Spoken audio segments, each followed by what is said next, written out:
o ministro Gilmar Mendes fez um comentário que está repercutindo muito. Ele afirmou que a lei da ficha limpa parece ter sido feita por bêbados. A fala foi feita durante uma discussão sobre 2 recursos da semana passada, quando o Supremo definiu que cabem às câmaras legislativas analisar as contas dos prefeitos e torná-los legíveis, elegíveis ou não.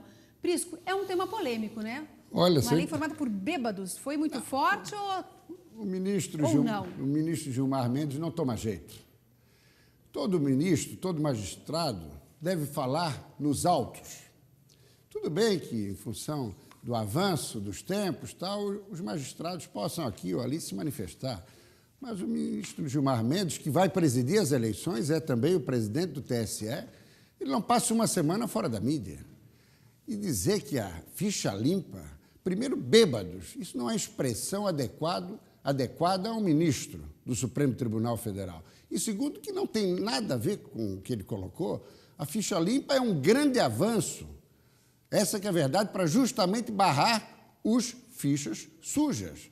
Foi uma iniciativa que veio da opinião pública, respaldada pelo Congresso, e não pode, evidentemente, um ministro do Supremo colocado nos termos que ele colocou. Tanto é que foi censurado por um colega, Luiz Roberto Barroso, que, com sobriedade, colocou que, na verdade, a ficha limpa é uma lei sóbria e que deve ser aplicada. Continuamos falando de eleições agora? Vamos, estamos recebendo a visita ilustre do desembargador César Abreu, presidente do Tribunal Regional Eleitoral, ele que, aqui em Santa Catarina, vai cumprir o papel que Gilmar Mendes vai cumprir no plano nacional, mas sem declarações como essas, né, presidente? Não tem satisfação tê-la aqui. Satisfação é minha. Penso que o ministro também já refletiu sobre isso e foi infeliz a manifestação de Sua Excelência, mas Sua Excelência quis dizer que a lei da ficha limpa, como todas as leis, elas têm também os seus pecados e os seus defeitos, mas é um grande avanço, né, essa lei da ficha limpa. Sem dúvida. Aproveitando a carona nessa questão, o que preocupa muito os brasileiros, os catarinenses, é o seguinte: o cidadão é barrado pela ficha limpa, mas entra com efeito suspensivo, disputa a eleição, e daí depois toma posse ou não toma, se toma, depois é afastado no final do mandato, assume presidente da Câmara, ou faz uma eleição complementar, suplementar. Essa agilidade seria importante da Justiça Eleitoral, né, presidente? Não tenha dúvida que a Justiça ela tem que ser rápida, séria, principalmente no que diz respeito à Justiça Eleitoral. Mas nós temos que considerar uma série de circunstâncias e de avanços que são necessários ainda. Recentemente, nós estamos até no tribunal com uma discussão de um processo em que o cidadão foi condenado por improbidade administrativa, foi lançado o nome dele, né, isso como inelegível, e agora, através de uma rescisória, foi revertida a decisão e ele foi absolvido, só que não foi comunicada a absolvição. Então, ele está em condições de poder se candidatar e não poder votar porque ele está fora, está com os direitos políticos suspensos. Então, precisa de agilidade, como você disse. E como conseguir essa agilidade, presidente? Eu acho que os instrumentos eles estão disponíveis, e o que está faltando é investimento, né? E nós estamos passando por uma dificuldade nesse país, né, por uma série de circunstâncias, entre as quais a corrupção, né? Não podemos deixar de tratar disso, mas as receitas são curtas, escassas, e o próprio Tribunal Regional Eleitoral de Santa Catarina, como do resto do país, está tendo dificuldade, inclusive, de ter avanços tecnológicos, né, no que diz respeito às eleições. Até o dia 15 era a apresentação dos pedidos de registro. Agora o tribunal vai se manifestar sobre todos esses pedidos até quando?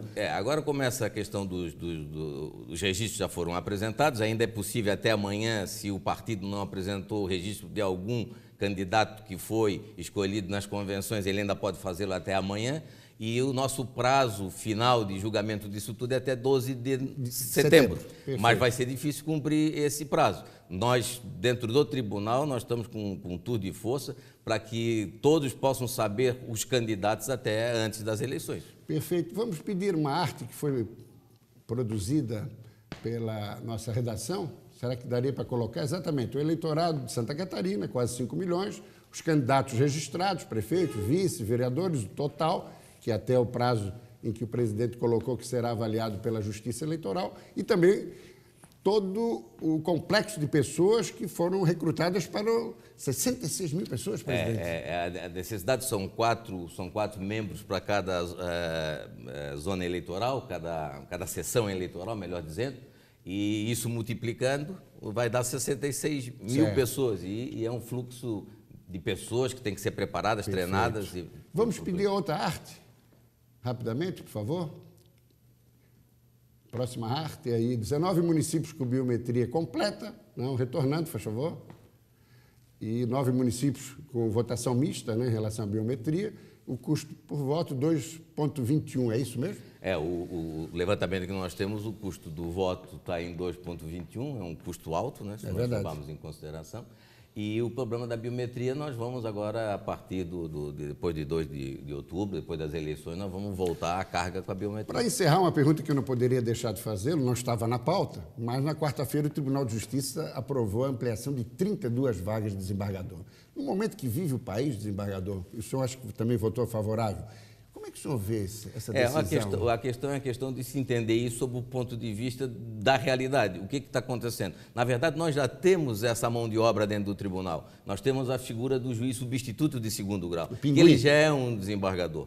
Eu, na minha manifestação, eu disse, nós temos que saber no tribunal se nós queremos que essas pessoas sejam iguais ou nós queremos que elas continuem diferentes. Mas vai ter mais custo, né, desembargador? Não, por conta da necessidade de você também completar com vagas provenientes da Ordem dos Advogados e do Ministério Público. Até brincando disso, quem sabe o Ministério Público paga a conta dele e a OAB paga a dela. Desembargador, muito grato e sucesso à frente das eleições. Eu agradeço, para mim é um prazer sempre muito grande estar com um amigo. Muito grato, satisfação grande. E o Diane? Obrigada, muito obrigada.